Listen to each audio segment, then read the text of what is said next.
Hi everyone, Magnus here, and today I have a wonderful game for you guys that was just played yesterday in the fifth round of the chess Olympiad.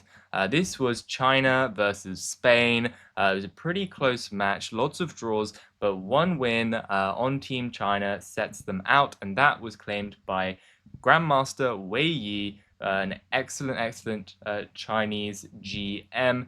And I just wanted to cover this game because of the completely smooth sailing way in which he wins his game, which just makes it look completely effortless from the white side. And I just want to show you how a top grandmaster grinds down a slightly weaker, although still extremely strong 2600 GM from Spain. So without further ado, let's get right into the game. So, as I've already said, this is Grandmaster Wei Yi from China versus David Anton from Spain. Strong GM 2665. Let's see how Wei Yi gets the job done. He starts with pawn to e4, very standard move. The Sicilian defense is the response. Knight f3, knight c6. This allows the Rossolimo, which generally a lot of top GMs don't like playing against, but instead we get pawn to d4, very principled move by Wei Yi, putting pawns in the center, seeing an exchange. Now generally you wouldn't want to exchange your center pawns for flank pawns, so c pawn for d pawn, but Wei Yi knows that active pieces in the middle, getting these knights developed to the center is worthwhile, and if you were to trade, then there would be a queen coming to the middle, which would be a very active piece. So a slight positional concession in terms of the Sicilian c pawn, but for more active pieces. This is what white looks for in the open Sicilian. So we see g6. Now this is the accelerated dragon opening. This is actually what I recommend that people play. I think it's a fantastic weapon. I've got an 80-minute video on it, which pretty much encompasses almost all of White's ideas, so I definitely think you guys should check it out. We see the Maroczy bind.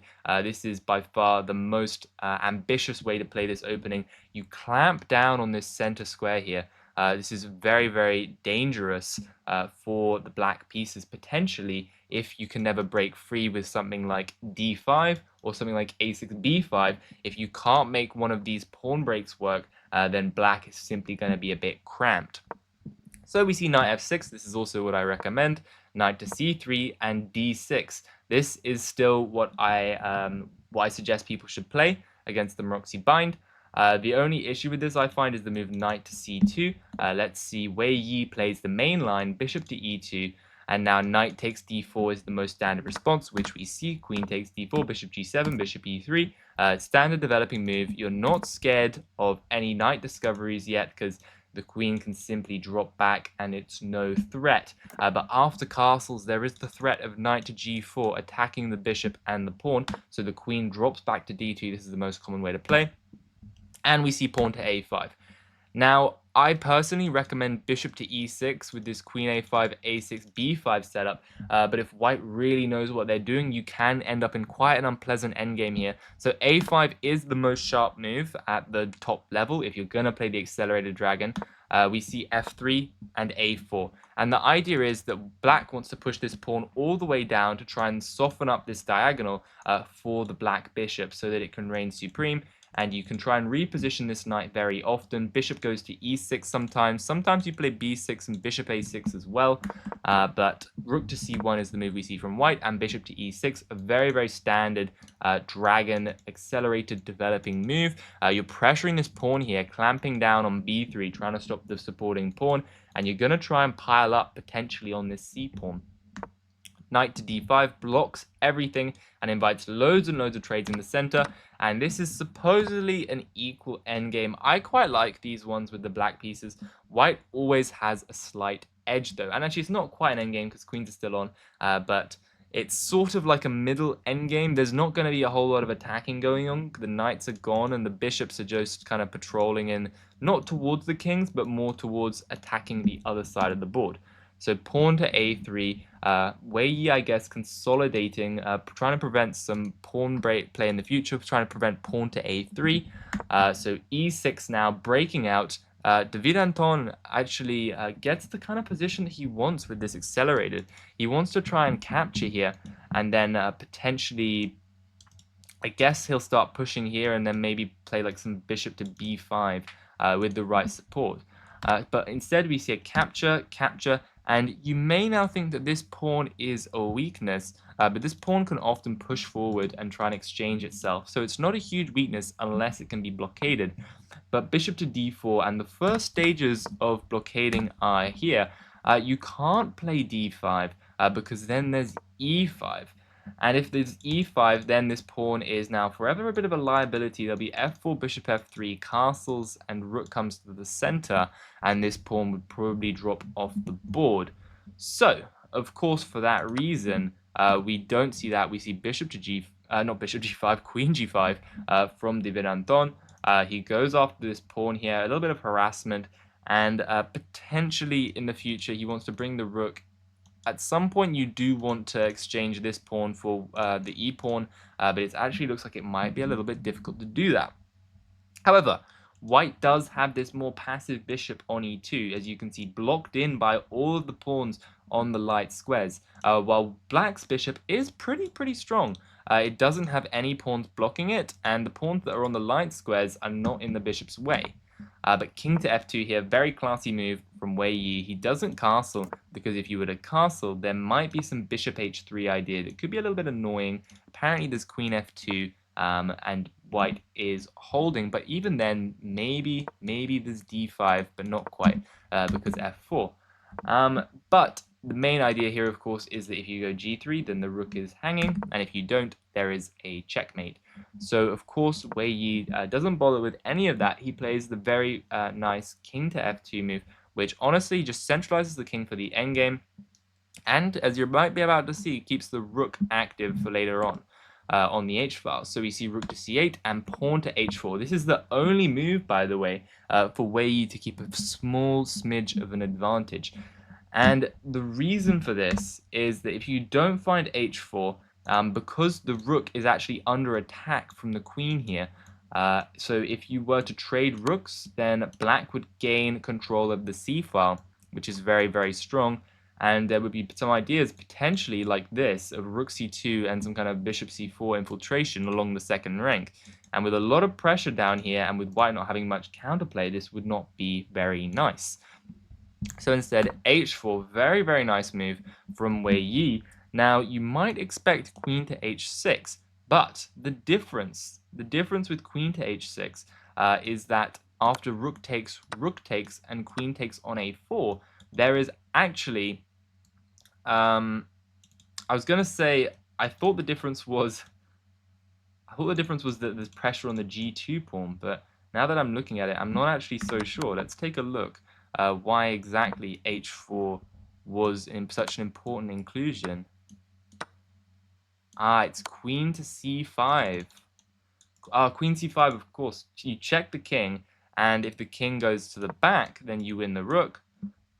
And if the king goes up to g3, then it's queen to e5, king f2, and apparently h5. Okay, so it's a bit of a confusing one there. I'm not sure I fully understand h5. I guess you're trying to go h4, h3, soften up the white king. It looks a bit unpleasant, but I guess h4 just kicks the queen back to a slightly more passive square so that the queen cannot play a primary role in the attack. So h4, very nice move. Queen h6, rook c3. Trying to stack the rooks here, Wei Yi, but instead we see an exchange, of course. Anton doesn't want to allow this. Rook to c8 and c4. So the Maroczy bind has been reformed. The d5 square is now back under white's control. White has the open b file. I would say that I think white is doing very well, if not clearly better.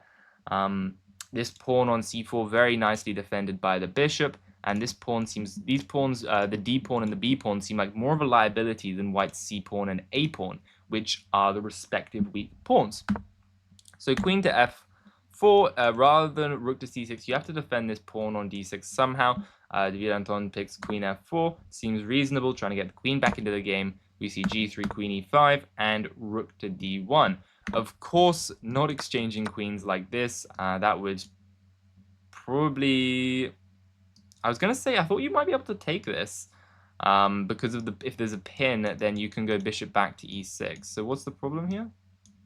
Oh, the problem is it's white's move. That's fair. So rook to c1, I guess, would be white's choice. But we don't see an exchange. Instead, Wei Yi just guards the queen, looking to pressure down this weak d6 pawn that is unable to move forward due to the Maroczy clamp. We see h4, just expanding, f4, queen to c5, offering a queen trade once again, and finally we see the exchange. Rook to d4, very nice move, consolidating everything. As you can see, white has a space advantage. White's just going to bring the king to something like b4, and what's black going to do about it? The white king is simply more active given that it's on f2 rather than on g1 if you would have castled. So this is some very, very nice endgame technique from Wei Yi. He walks the king over, offers a rook trade because now the bishop endgame is winning. He doesn't play a move like king to b4 because then they would be capturing here, and the bishop would guard the pawn forever, and it would be quite hard to win this. So instead, he plays rook d5, a very, very nice move. If the rooks are traded, it's an easy win because the bishop and the king will simply collect these two pawns. So we don't see that, and instead we see pawn to e5. Wei Yi is simply pushing his pawns forward towards the black position, trying to loosen things up a little bit. And after the exchange, which is forced, otherwise white will take the d pawn. We see rook takes, king d6, rook d5, king e7. Apparently the only move is king e6 for some obscure reason. Engine now even reevaluating, saying that they're both as bad as each other. And after king goes back, I guess king e6, the whole point is that you can't play c5 because you keep contact with the rook. But there is something like king to b4, takes, bishop takes, and you line up with the king. This looks very unpleasant, probably why David Anton rejected this. But instead, king to e7, we have c5. And as you can see, the king is not in contact with the rook, and these pawns are weak. The white pawns, very important, the white pawns are all on the dark squares. This is a good learning lesson because when you have same colored bishop endgames, as you can see, these are two light squared bishops, you want your pawns on the dark squares because then only white is the one that can target the light squared pawns.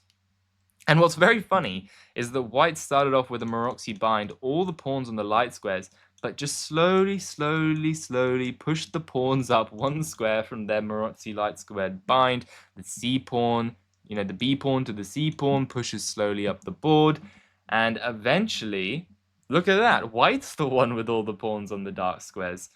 So that is funny how that turns out, considering the whole accelerated dragon approach against the Maroczy bind is that you're meant to try and be the guy with fixing the Maroczy bind pawns on the light squares.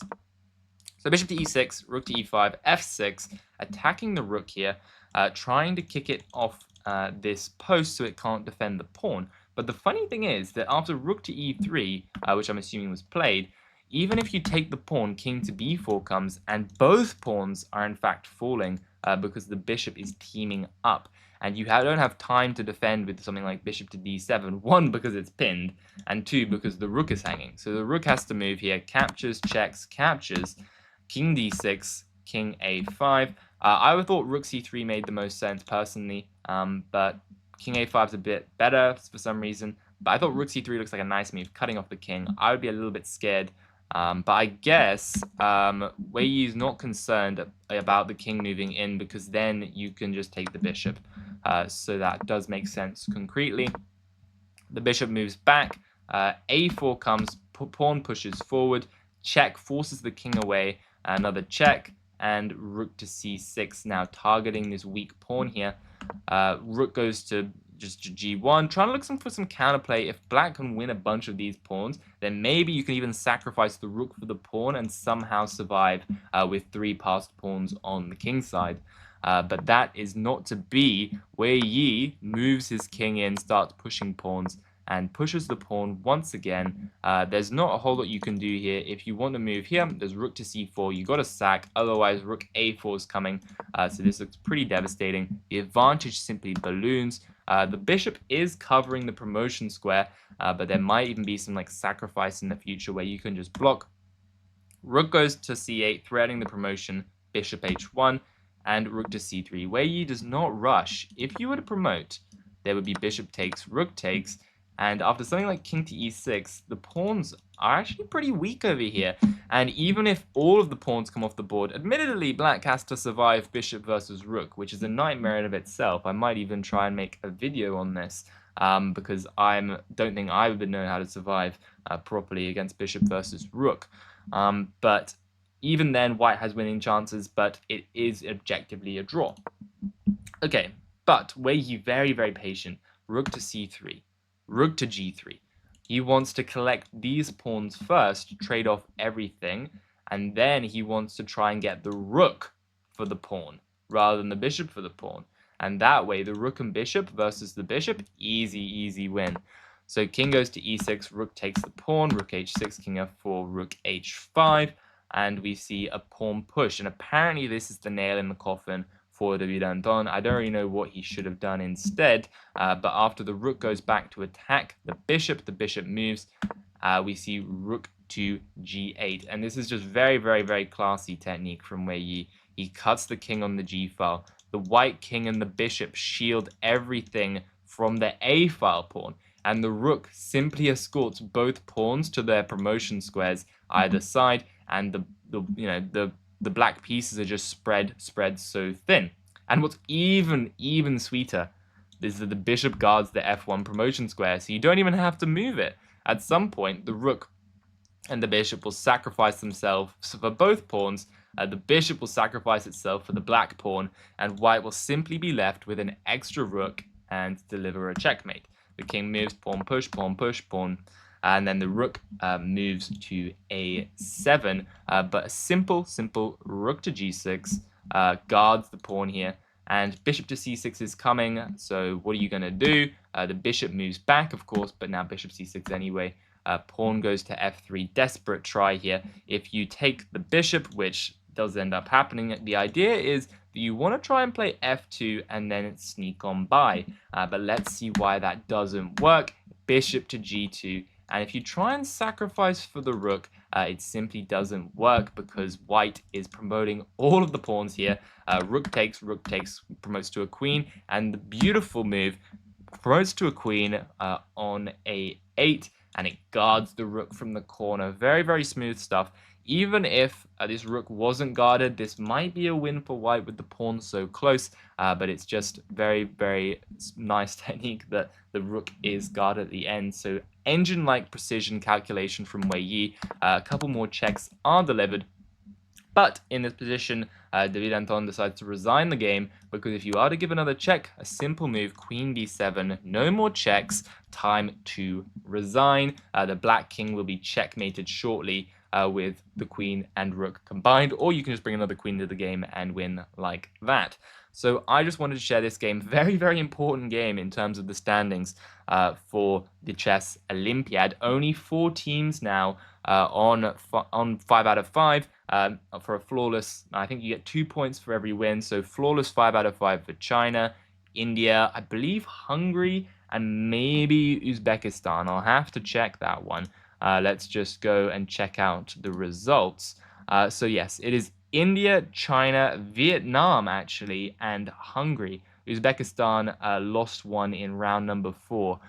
So that'll be very interesting. I believe that China's playing Vietnam today and India is playing Hungary. So that'll be cool to see. A lot of the old guard in Hungary will be playing against the very young Indian team. So that will also be cool to see.